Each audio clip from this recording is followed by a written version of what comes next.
আজকে তোমাদের সাথে 3 বেস্ট বাজেট শপিং প্লেস দেখাবো মালয়েশিয়াতে। ট্রাস্ট মি, যারা নেক্সট টাইম তোমরা ঘুরতে যাচ্ছ তোমাদের জন্য অনেক অনেক হেল্পফুল হবে ভিডিওটা। তো লাস্টলি আমি আমার এই ডেতে আগের পার্ট থেকে স্টার্ট করছি। আমি একদম বুদ্ধিস্ট টেম্পলটা থেকে সোজা চলে আসি মালয়েশিয়ার অনেক old are famous market central মার্কেটে। মালয়েশিয়ান লোকালদের জন্য এটা অনেক ঐতিহ্যবাহী একটা মার্কেট, এর জন্য ট্যুরিস্টদেরও কিন্তু এখানে মোটামুটি অনেক ভিড় হয় প্রতিদিন। আর এটার সাইডে অনেক স্ট্রিট মার্কেটও রয়েছে, মানে সেন্ট্রাল মার্কেটের ঠিক পাশের গলিতেই এরকম সুন্দর স্ট্রিট মার্কেট আছে যেখানে ফ্রুটস থেকে শুরু করে বিভিন্ন ধরনের স্ট্রিট ফুড, এছাড়াও পান্ডা আইস আরও অনেক ধরনের দোকান রাস্তার পাশে পাওয়া যায়। আমি এখন পর্যন্ত কিন্তু সেন্ট্রাল মার্কেটের ভিতরে ঢুকিনি, তোমাদেরকে বাইরের একটু ঝলক দেখাচ্ছি। পান্ডা আইস এখানে অনেক লোকাল একটা ফেমাস শপ, আর এখানে আমাকে অনেকেই সাজেস্ট করেছিল, আর এখানে অনেক বেশি চিপের মধ্যে জিনিসপত্র পাওয়া যায়। এটা আমি ফার্স্ট টাইম দেখলাম, বাট একটু পরে আমি অন্য পান্ডা আইস থেকে শপিং করব।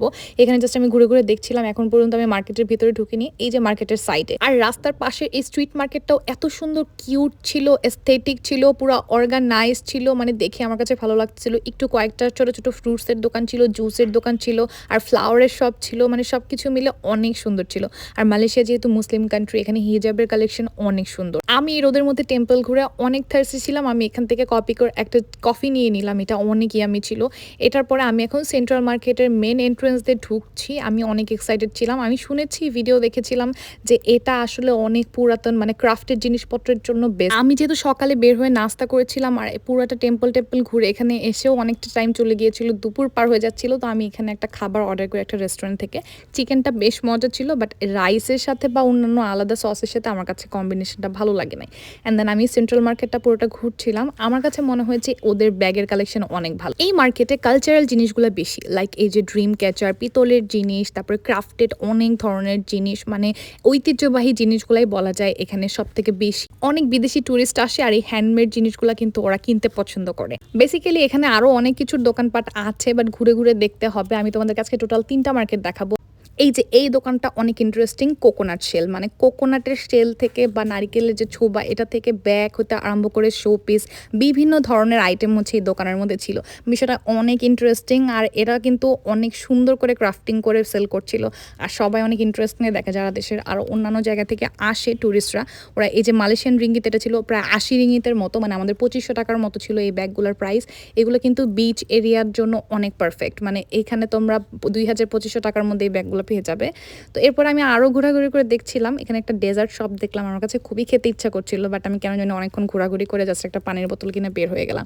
আমি অনেক উদ্ভট কাণ্ড করছিলাম, কেন জানি না, একা একা আসলে ঘুরছিলাম। এরপরে আমি বের হয়ে দেখলাম বাইরে বৃষ্টি, মানে মালয়েশিয়াতে হচ্ছে বৃষ্টি হবেই মনে হয়, মানে আনপ্রেডিক্টেবল ওয়েদার। অ্যান্ড দেন আমি হেঁটে চলে যাই মাইদিন হোলসেলে। এটা একটা হোলসেল মার্কেট যেখানে আমি চকলেট কিনতে যাই বেসিক্যালি। তো আগের দিন আমি ভুল করে এই মার্কেটে চলে গিয়েছিলাম, অ্যান্ড দেন গিয়ে দেখি এখানে অনেক চকলেট পাওয়া যায়, মানে একটা বেসমেন্ট আছে। তোমরা যদি বাসার জন্য, ফ্যামিলি মেম্বার বা বাচ্চা কাচ্চার জন্য বা গিফটের জন্য বাংলাদেশে আসার সময় চকলেট কিনতে চাও বেশি পরিমাণে, এখানে মাস্ট তোমরা গেলে অনেক জিতবা, ট্রাস্ট মি। আমি অল্প কিছু চকলেট কিনে নিই বাসার জন্য। সো এখান থেকে আমি আবার হাঁটা দিয়ে এখন গিয়ে আমি টাইম স্কোয়ারে, বেরজা টাইম স্কোয়ার, এই মার্কেটটার কথা আমি অনেক শুনেছি। তো এখানে যাই, এখানে আমি দেখলাম বেশ চিপে বেশ অনেক ধরনের জিনিসপত্র পাওয়া যায়। আমি এই ভিডিও লাস্টে তোমাদেরকে আরও অনেকগুলো শপিং মল সাজেস্ট করে দিব মালয়েশিয়াতে, তোমরা আরও ঘুরে দেখতে পারো যদি সময় বেশি থাকে। তো এখানে আমি পান্ডা আইসেই ঢুকলাম, যেহেতু এর আগে আমি বললাম যে পান্ডা আইসে আমি দেখেছিলাম বেশ অনেক কয়টা জিনিস, বাট ওখান থেকে কিনিনি, এটা থেকে কিনলাম। আমি বেসিক্যালি এখানে বাসার সবার জন্য টুকটাক ছোটো ছোটো জিনিসগুলো এখান থেকে একবারে কিনে নিলাম, মানে এত ঘোরাঘুরি বা হ্যাসেল আমি নিতে চাচ্ছিলাম না, সেই জন্য আমি একসাথে এইখান থেকে কিনে নিলাম। পান্ডা আইস আমি যেখানে উঠেছি ওটার আশেপাশেও ছিল, বাট আমি এখান থেকে নিয়ে নিলাম। অ্যান্ড দেন এখানে আমি একটা দোকান পাই, মানে এখানে আমি দেখলাম যে স্যান্ডেল বা শুজ অনেক চিপ ছিল।